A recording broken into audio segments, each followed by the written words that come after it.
Sa ngalan ng Ama, ng Anak, at ng Espiritu Santo, Amen. sumainyo ang Panginoon. At sumaiyo rin. Mga kapatid, tayo bumabalik sa Banal na Misa. Pinapabasbas natin ang paparating na linggo sa ating mapagmahal na Diyos. Pero kung gusto nating maging mabuti ang ating paparating na mga araw, umpisa natin sa ating mga pag-iisip at paniniwala. Kapag palagi mong iniisip na may masamang mangyayari, diyan sumasama ang iyong loob. Diyan pumapangit ang iyong karanasan. Hindi man natin mapigilan na tayo'y makaisip ng masama minsan, pero pwede nating labanan yan at pwede nating baguhin sa ating pananampalataya. Ituon natin muli ang ating isip, ang ating puso sa Diyos. Tandaan natin ang kanyang pangako na palaging nandyan ang Banal na Espiritu gumagabay sa atin. Hindi naman tayo iniiwan ng Diyos. Baliktad nga, tayo madalas ang palaging nang iiwan sa Kanya. Kaya sa mga pagkakataon ng ating pagkakamali, ng ating pagkukulang, tayo magpakumbaba. Hilingin natin muli ang awa at pagpapatawad ng Diyos para tayo'y makitang minsan pa maging karapat-dapat makatanggap sa mga banal na misteryo. Inaamin ko Sa makapangyarihang Diyos at sa inyo mga kapatid, na lubha akong nagkasala sa isip, sa salita, sa gawa at sa aking pagkukulang. Kaya isinasamo ko sa mahal na Birheng Maria, sa lahat ng mga anghel at mga banal, at sa inyo mga kapatid, na ako'y ipanalangin sa Panginoong ating Diyos. kaawaan tayo ng makapangyarihang Diyos, patawarin tayo sa ating mga kasalanan, at patnubayan tayo sa buhay na walang hanggan. Amen. Panginoon, kaawaan mo kami. Panginoon, kaawaan mo kami. Kristo, kaawaan mo kami. Kristo, kaawaan mo kami. Panginoon, kaawaan mo kami. Panginoon, kaawaan mo kami. Manalangin tayo. Ama naming makapangyarihan, ipagkaloob mo lagi naming maranasan ang pamumunga ng aming ginagampanan ngayong Pasko ng pagkabuhay na iyong binigay upang aming ipagdiwang sa pamamagitan ni Jesucristo kasama ng Espiritu Santo magpa sa walang hanggan. Amen.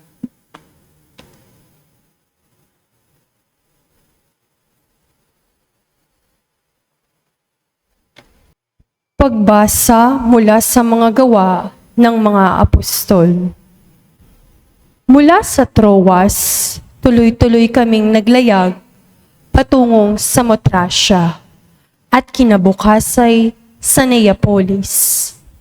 Mula rooy nagtungo kami sa Filipos, isang kolonyang Romano at pangunahing lungsod sa dakong iyon ng Macedonia. Nanatili kami roon ng ilang araw. At ng araw na pamamahinga, lumabas kami ng lungsod at nagpunta sa tabing ilog. Sa isang puok na inakala naming dakong panalanginan ng mga Hudyo. Naupo kami at nakipag-usap sa mga babaeng nagkakatipon doon. Kabilang dito ang isang nagngangalang Lydia, taga Thyatira, at mga ngalakal ng mga telang purpura. Siya'y may takot sa Diyos. Binuksan ng Panginoon ang kanyang isip at siya'y naniwala sa ipinangangaral ni Pablo. Nagpabinyag siya at ang mga kasambahay niya. Pagkatapos, sinabi niya, "Kung itinuturing po ninyo akong tapat na lingkod ng Panginoon, doon na kayo tumuloy sa amin." Mahigpit ang kanyang anyaya, kaya't hindi namin napahindian. Ang salita ng Diyos. Salamat sa Diyos. Panginooy nagagalak sa hirang niyang mga anak. Panginooy nagagalak sa hirang niyang mga anak. Ang Panginooy purihin. Awitan ng bagong awit. Purihin sa pagtitipon ng tapat na pananalig. Magalak ka, O Israel, dahilan sa manlilikha, dahilan sa iyong hari, ikaw, Siyon, ay matuwa. Panginooy nagagalak sa hirang niyang mga anak. Purihin sa pagsasayaw, purihin ang kanyang ngalan. Alpat tambol ay tugtugin at siya ay papurihan. Panginooy nagagalak sa kanyang mga hirang. Sa nangagpapakumbabay, tagumpay ang ibibigay. Panginooy nagagalak sa hirang niyang mga anak. Sa tagumpay na natamo, magalak ang mga hirang. Sa kanilang pagpipista ay magsaya't mag-awitan. Sa pagpuri sa Panginoon ay bayaang magsigawan. Ang tatanggap ng tagumpay ay ang kanyang mga hirang. Panginooy nagagalak sa hirang niyang mga anak.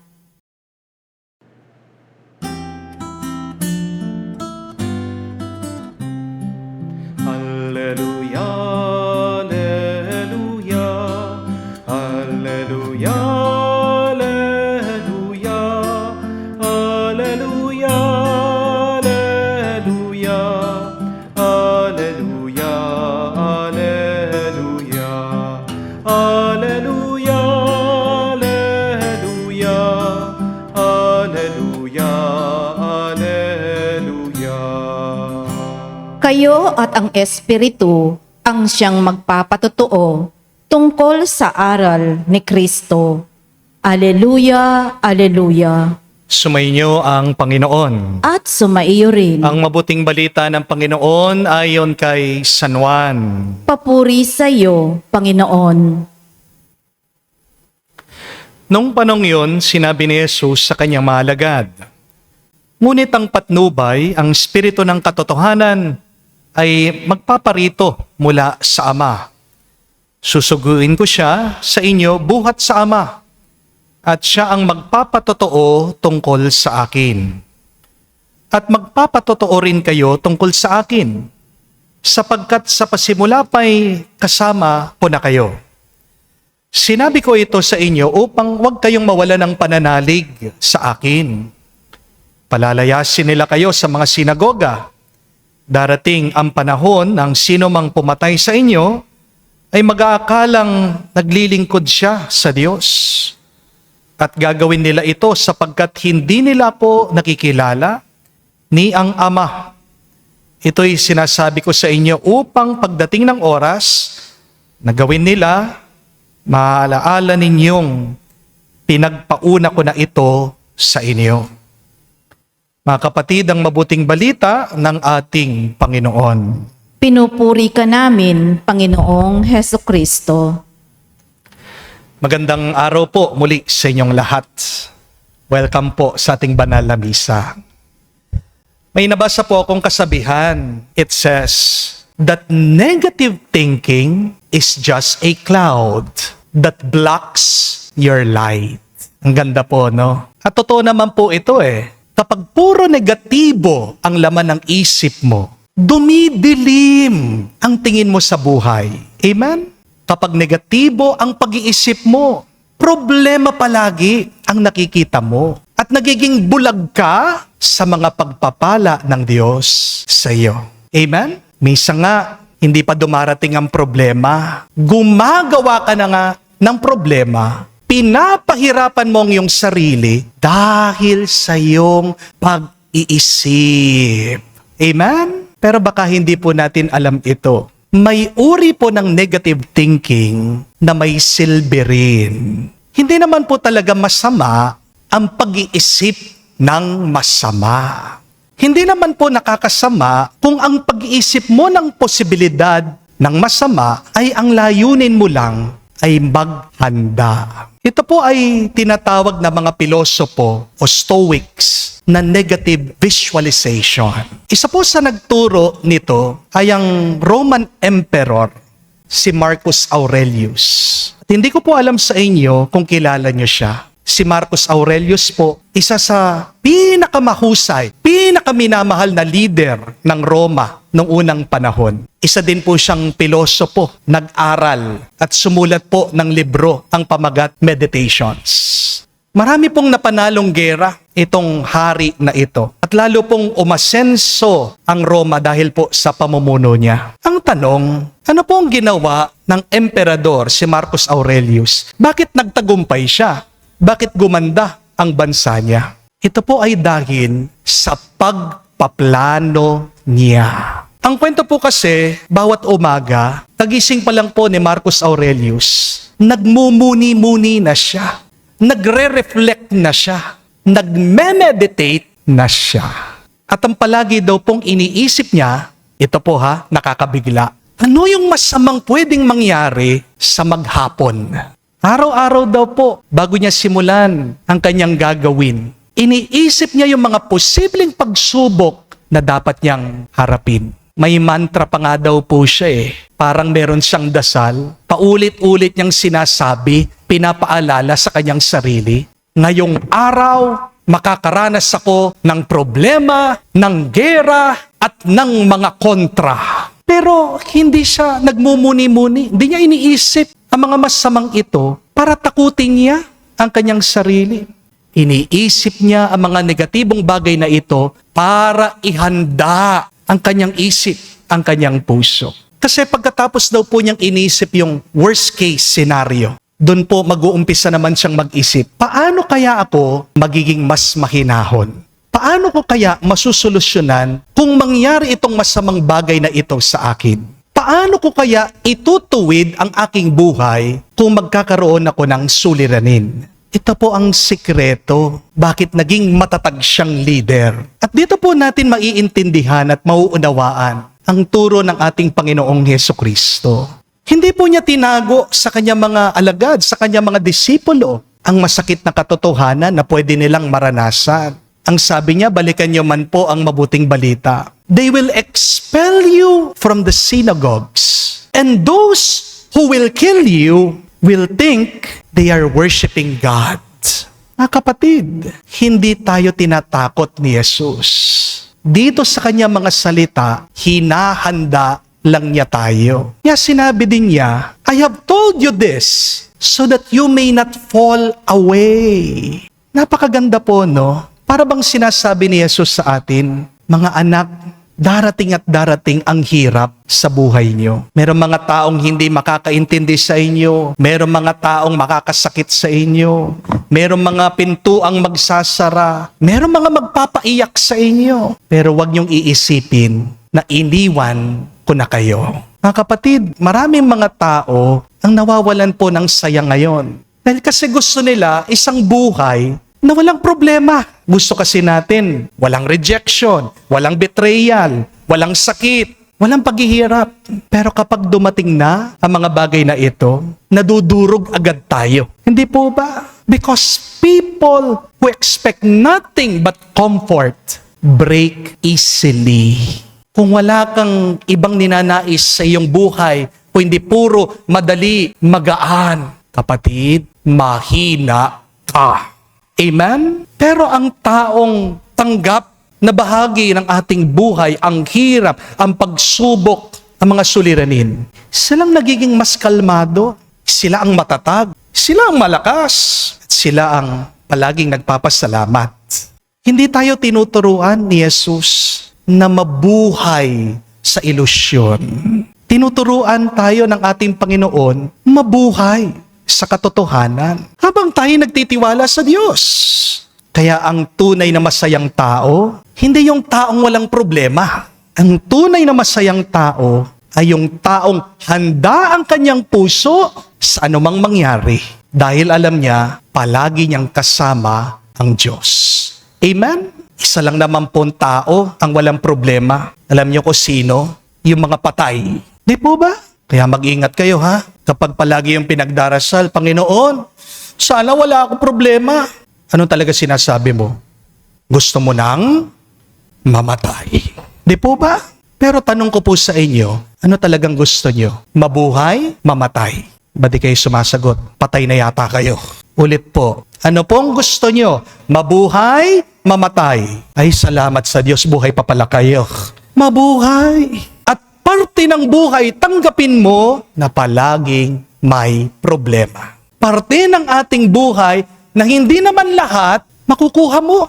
Parte ng buhay na lahat ng binabalak mo ay hindi susunod sa iyong kagustuhan. Amen? Tandaan niyo po mga kapatid, the secret of happiness is not controlling everything around you. The secret of happiness is preparing your heart for everything while trusting God in everything. Maganda pong itanong ito. Ano yung mga posibleng negatibong karanasan na iniiwasan mo at hindi mo matanggap?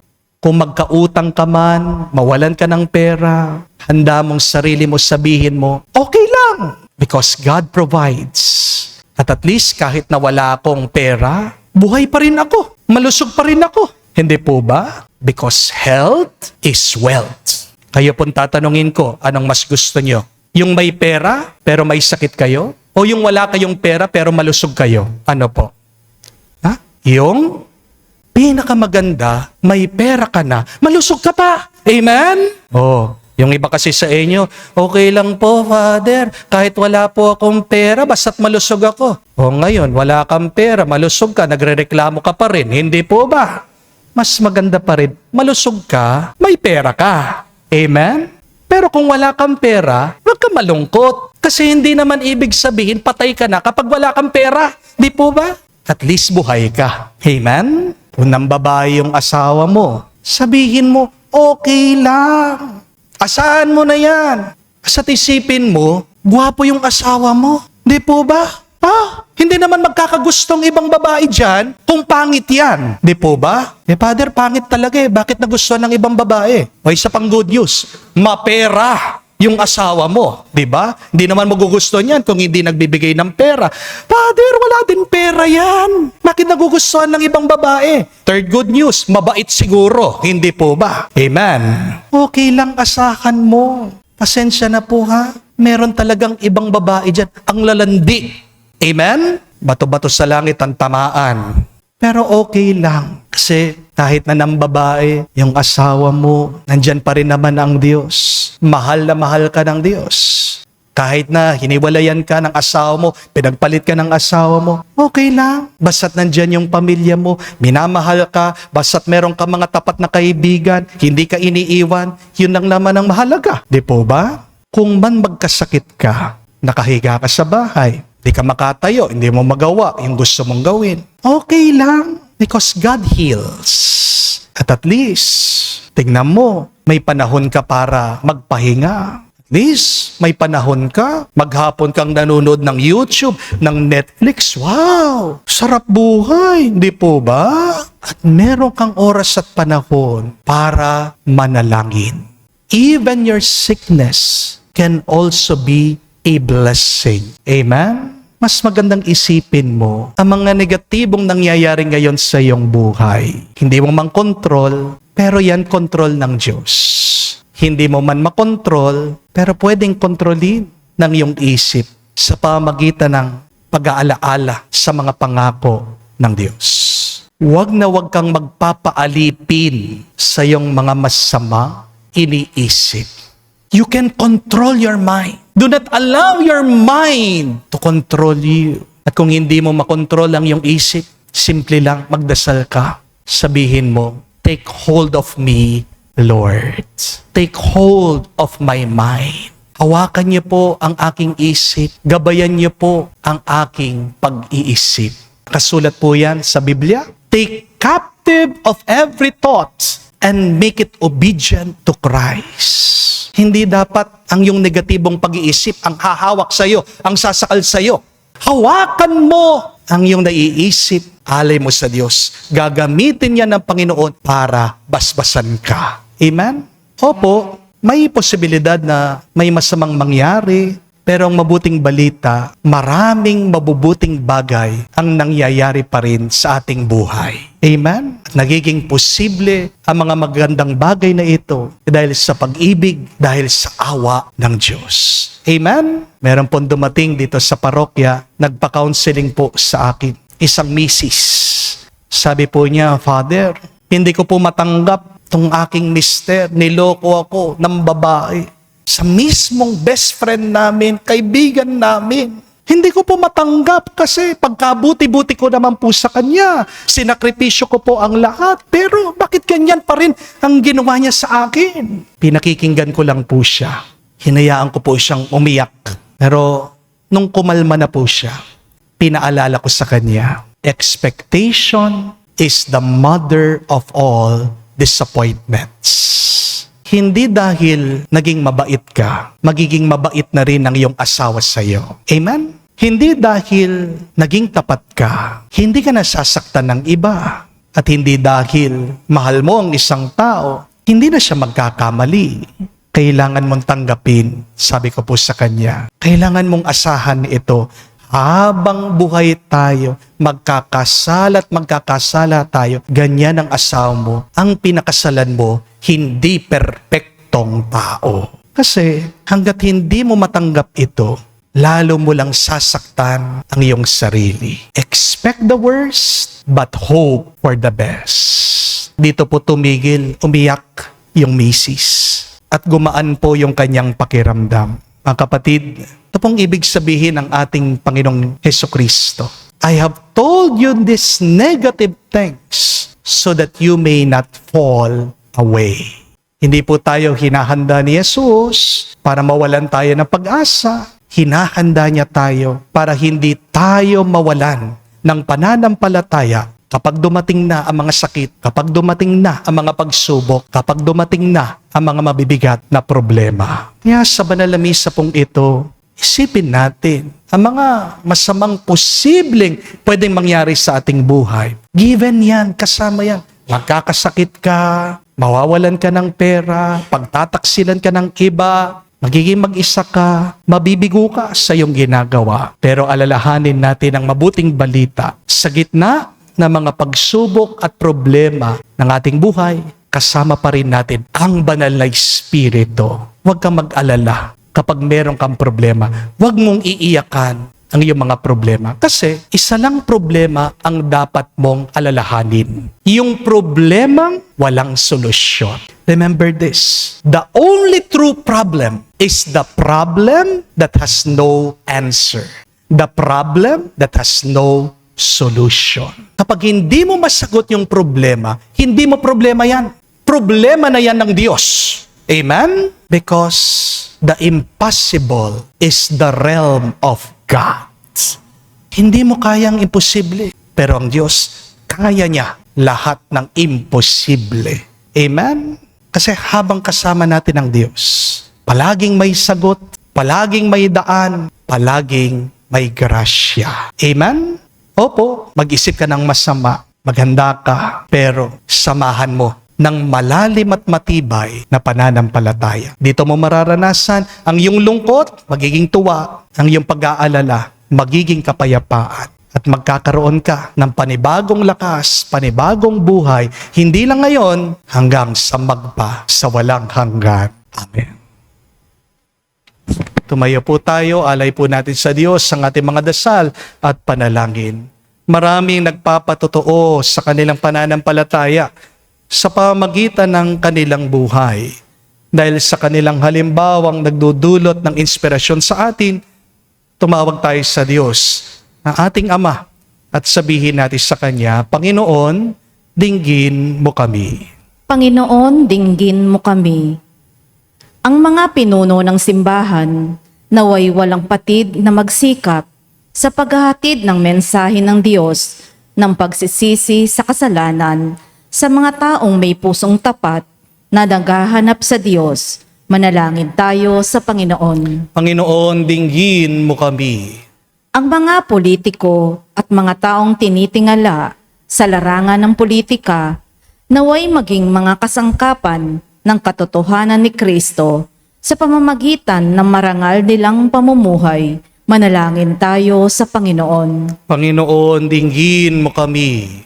Ang mga pagsubok na dinaranas natin araw-araw naway hindi magpahina ng ating loob. Sa halip ay magpalago ng ating pananampalataya. Manalangin tayo sa Panginoon. Panginoon, dinggin mo kami. Sa katahimikan po ng ating puso, banggitin natin sa Diyos ang ating mga personal na pangangailangan.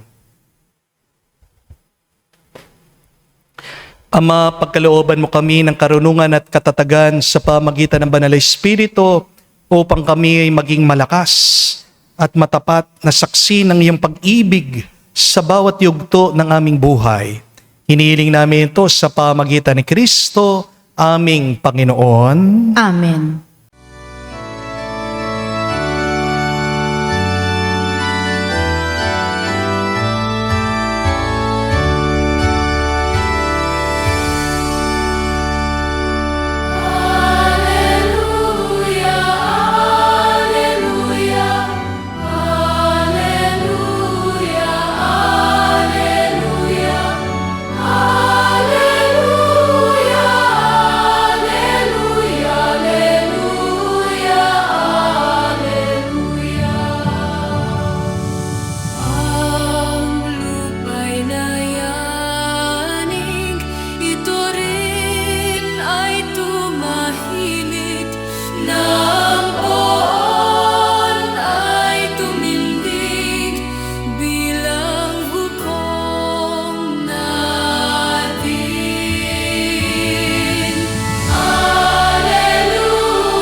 Manalangin kayo mga kapatid, parang ating mga paghahain ay kalugdan ng Diyos, amang makapangyarihan.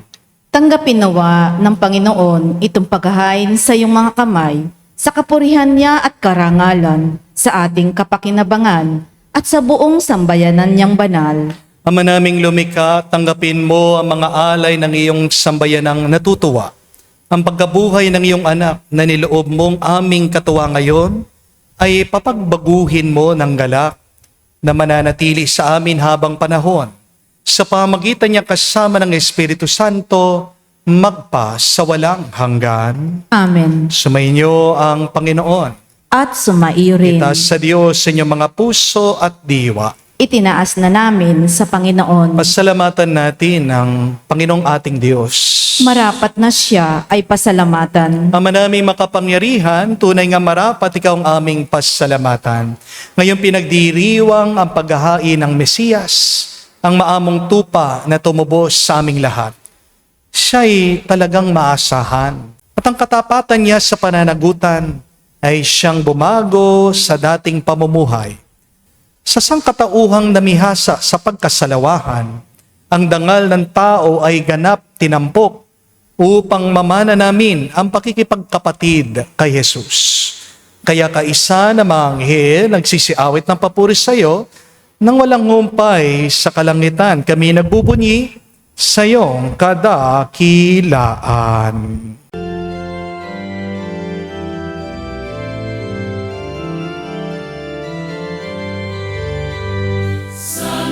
Santo, Santo, Panginoong Diyos ng mga hukbo, napupuno ang langit at lupa ng kadakilaan mo. Hosana, Hosana, sa kainasan, pinagpalang na maririnig.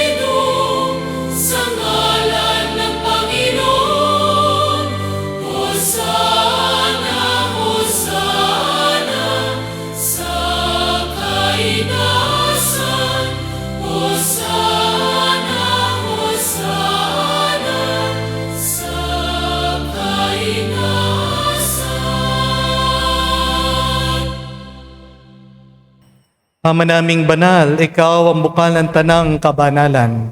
Kaya't sa pamagitan ng iyong Espiritu, gawin mong banal ang mga kaloob na ito, upang para sa amin maging katawan at dugo ng aming Panginoong Heso Kristo. Bago niya pinagtiis ang kusang loob na maging handog, hinawakan niyang tinapay, pinasalamatan kanya. Pinaghati-hati niya iyon, inabot sa kanya malagad at sinabi, "Tanggapin ninyong lahat ito at kanin. Itong aking katawan na ihahandog para sa inyo."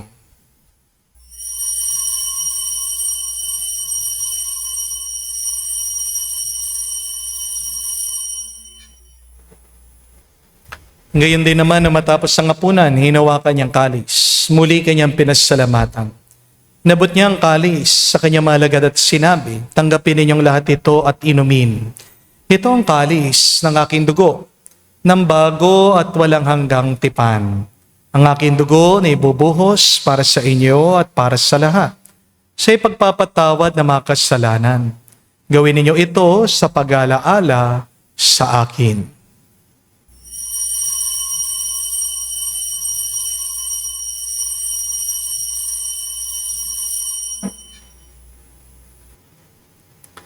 Ang misteryo ng pananampalataya.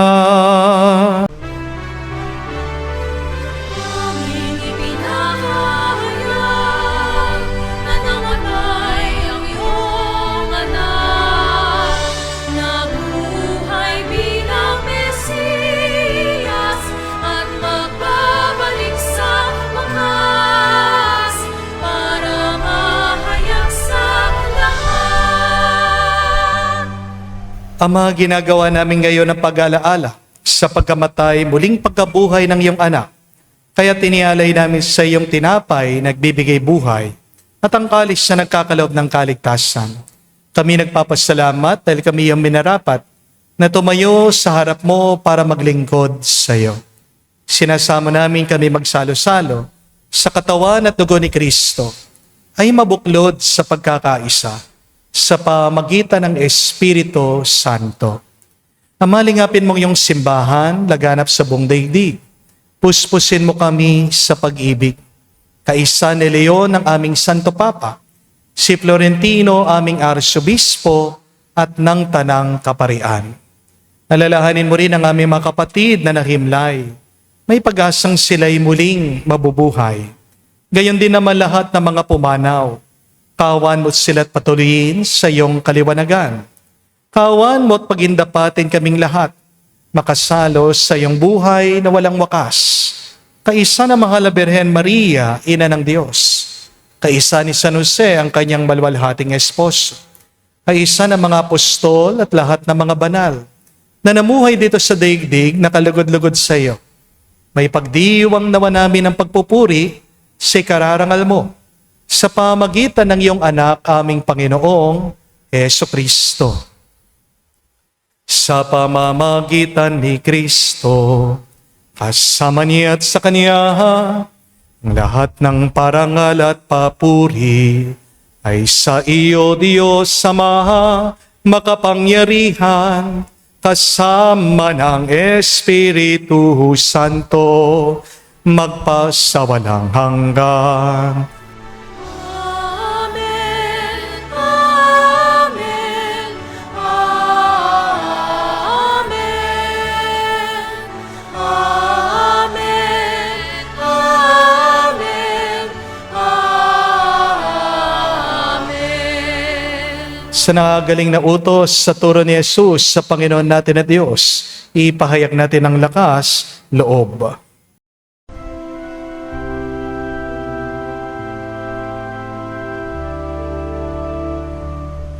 Ama namin, sumasalangit ka,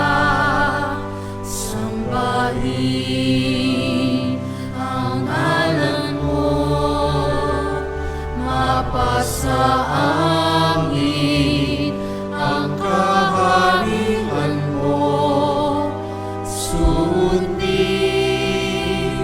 ang loob mo dito sa lupa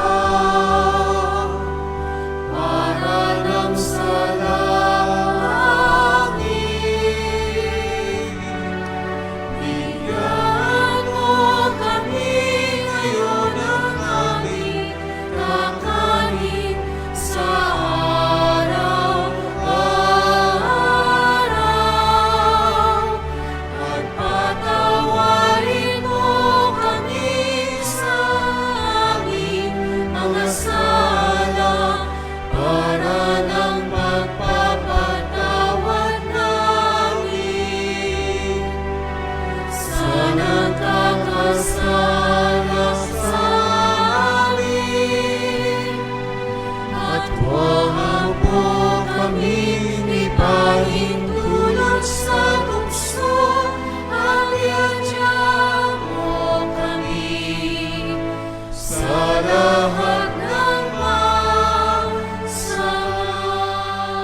Hinihiling namin kami, Adya, sa lahat ng masama, pagkalooban ng kapayapaan araw-araw, ligtas sa kasalanan, ilayo sa lahat ng kapamakan, samantalang aming pinanabikan, ang dakilang araw ng pagpapahayag ng tagapagligtas naming si Heso Kristo. Sapagkat iyo ang kaharian at ang kapangyarihan at ang kapurihan magpakailanman. Amen. Panginoong Heso Kristo, sinabi mo sa mga apostol, kapayapaan ang iniwang ko sa inyo, ang aking kapayapaan binibigay ko sa inyo. Tunghayan mong aming pananampalataya at huwag ang aming pagkakasala. Pagkalooban mo kami ng kapayapaan at pagkakaisa ayon sa iyong kalooban. Kasama ng Espiritu Santo, magpa sa walang hanggan. Amen. Kapayapaan ng Panginoon ay laging sumainyo. At sumaiyo rin. Magbigayan po tayo ng kapayapaan sa bawat isa. Peace with you po. Kapayapaan po sa inyong lahat.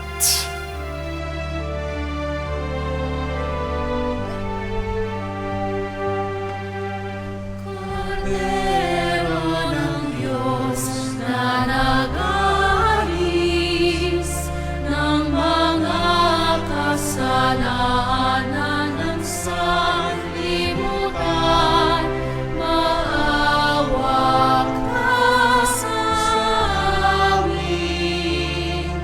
Maawa ka sa amin. Kordero ng Diyos na nag-aalis ng mga kasalanan ng sanlibutan, maawa ka sa amin. Maawa ka sa amin. Kordero ng Diyos na nag-aalis ng mga kasalanan ng sanlibutan, ipagkaloob mo sa amin ang kapayapaan. Mga kapatid, naririto ang ating Panginoong Jesucristo, ang Kordero ng Diyos. Siya nag-aalis sa mga kasalanan ng sanlibutan. Mapalad tayong lumalapit sa piging ng Kordero. Panginoon, hindi ako karapat-dapat na magpatuloy sa iyo, ngunit sa isang salita mo lamang ay gagaling na ako.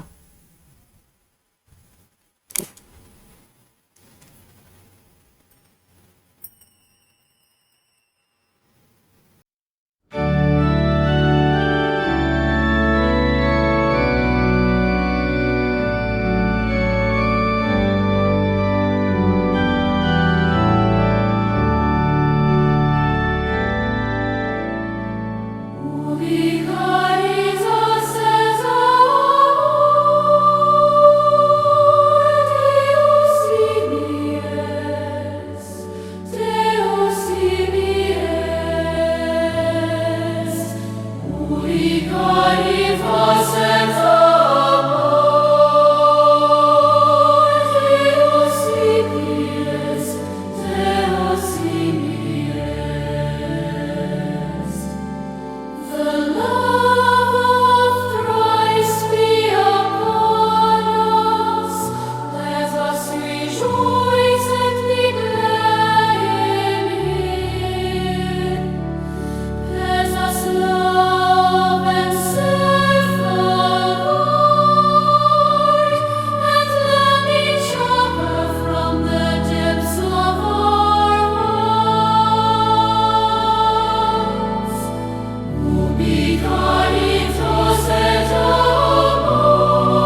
Manalangin tayo.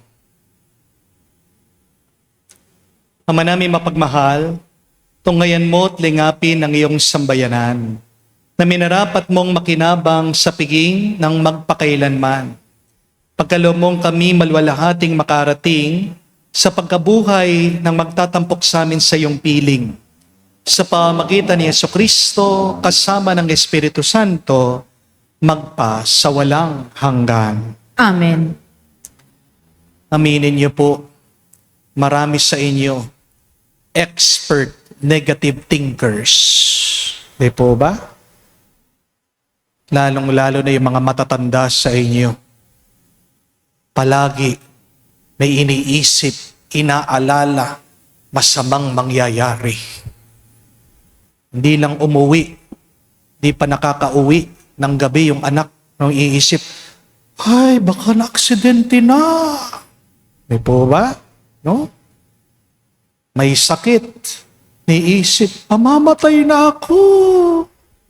Paano ang aking mga anak? Di po ba? No? Marami sa atin. Kaya nahihirapan sa buhay dahil sa ating pag-iisip. Total, negative thinker ka na rin. Ayusin natin yung iyong pag-iisip. Yung iniisip mong masama, gamitin mo para sa paghahanda. Kung magkatotoo ang tanong, anong gagawin mo? Yan ang pinapaalala ng ating Panginoon. Hindi natin maaalis sa mga pasakit, mga pagdurusa dito sa ating buhay. Pero paghandaan natin ito. Sabi nga sa boxing, para hindi mas masakit yung suntok ng kalaban, paghandaan mo na ikaw ay susuntokin. Kasi kung dinideny mo na, ay hindi ako masusuntok, pag sinuntok ka, mas masakit yung impact, di po ba? Kung mangyari, ang tanong, ano ang gagawin mo? Pero para tayo ay tunay na makapaghanda, kailangan nating magpagabay sa Banal na Espiritu. Remember this, you cannot be truly prepared without the guidance of the Holy Spirit. Kaya alalang-alala ka eh. Kaya bigat na bigat ka. Kasi you're doing everything on your own. You're facing all of your problems by yourself. Pero kung meron ka naman palang tulong galing sa Diyos, bakit hindi ka magpatulong? So, yes, think negatively. But do not forget to have faith, to have hope, to hold on to the promises of God. Remember, the only problem that you need to worry is the problem that does not have any solution. But all problems have a solution through the help of God. Amen? Sumayin niyo ang Panginoon. At sumaiyo rin. At kayo basbasan ng Diyos, makapangyarihan sa lahat, sa ngalan ng Ama, ng Anak, ng Espiritu Santo. Amen. Ang ating misa'y natapos na. Pumayo kayo sa kapayapaan ni Kristo. Salamat sa Diyos.